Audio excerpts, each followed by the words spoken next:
Pemilihan Kepala Daerah Serentak 2020 digelar di 270 daerah, di 9 provinsi, 224 kabupaten, dan 37 kota pada 9 Desember 2020 menjadi ajang pesta demokrasi yang rentan terjadi konflik.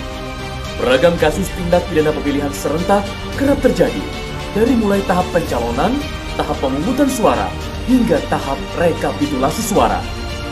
Jika Anda mengalami atau mengetahui kasus tindak pidana pemilihan, Anda dapat menyampaikan dugaan tindak pidana pemilihan ke Sentra Gakumdu di kantor Bawaslu seluruh daerah yang menggelar pemilihan serentak. Sentra Gakumdu memiliki kewenangan untuk mengumpulkan dan mendalami bukti-bukti pelanggaran, memverifikasi, dan mengidentifikasi. Sentra Gakumdu diatur dalam peraturan bersama antara Ketua Badan Pengawas Pemilu, Kepala Kepolisian RI, dan Jaksa Agung RI. Di tengah adaptasi kebiasaan baru, pelayanan yang dilakukan Sentra Gakumdu tetap maksimal dengan mengikuti protokol kesehatan. Pelapor wajib menggunakan masker, melakukan cek suhu tubuh, mencuci tangan, membatasi jumlah pelapor dan saksi, serta menjaga jarak. Pelapor membawa laporan tindak pidana pemilihan ke kantor Bawaslu setempat. Pengawas pemilihan menerima laporan atau temuan dugaan tindak pidana pemilihan. Penyidik dan jaksa yang tergabung dalam Sentra Gakumdu mendampingi petugas Bawaslu Provinsi atau petugas Bawaslu Kabupaten Kota. Pengawas pemilihan membuat laporan atau temuan dari pelapor. Pelapor diberikan surat tanda penerimaan laporan. Setelah laporan diterima, pengawas pemilihan bersama penyidik dan jaksa melakukan klarifikasi terhadap pelapor dan saksi yang hadir. Penyidik tindak pidana pemilihan melakukan penyelidikan setelah Bawaslu Provinsi, Bawaslu Kabupaten Kota mengeluarkan surat perintah tugas untuk melaksanakan penyelidikan. Pengawas pemilihan bersama penyidik dan jaksa melakukan pembahasan pertama, paling lama 1 kali 24 jam sejak laporan diterima oleh pengawas pemilihan. Pembahasan pertama dipimpin oleh Ketua Koordinator Sentra Gakumdu di setiap tingkatan Bawaslu, Provinsi, Kabupaten, Kota. Hasil pembahasan pertama dituangkan dalam berita acara pembahasan yang ditandatangani oleh pengawas pemilihan, penyidik, dan jaksa. Selanjutnya, pengawas pemilihan melakukan kajian pelanggaran pemilihan dengan mengundang pelapor, terlapor, saksi, dan atau ahli untuk dimintai keterangan yang dilakukan di bawah sumpah dan janji yang dituangkan dalam berita acara. Dalam proses kajian ini, penyidik tindak pidana pemilihan dan jaksa wajib melakukan pendampingan.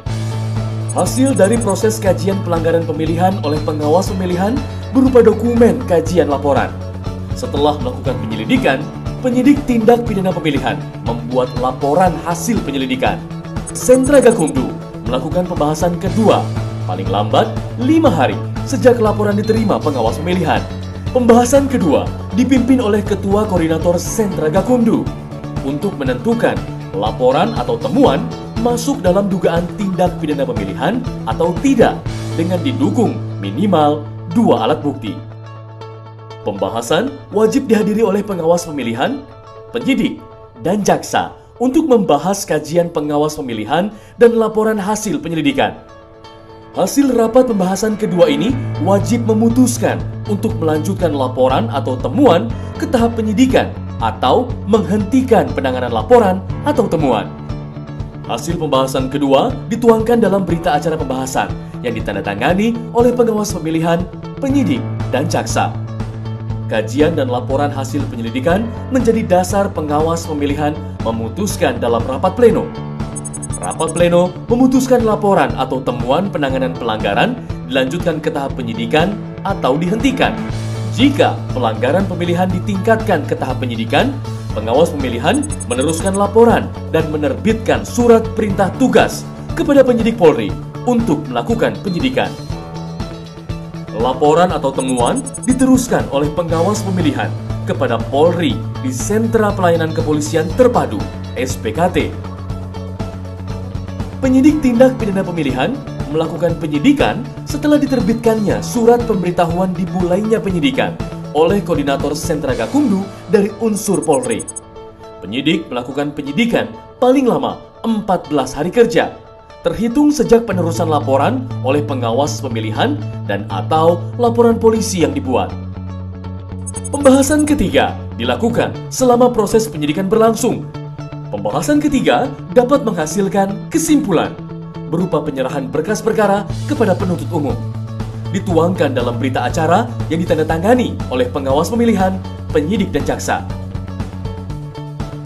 Penyidik menyampaikan hasil penyidikan disertai berkas perkara kepada penuntut umum paling lama 14 hari kerja, terhitung sejak penerusan laporan oleh pengawas pemilihan dan atau saat laporan polisi dibuat.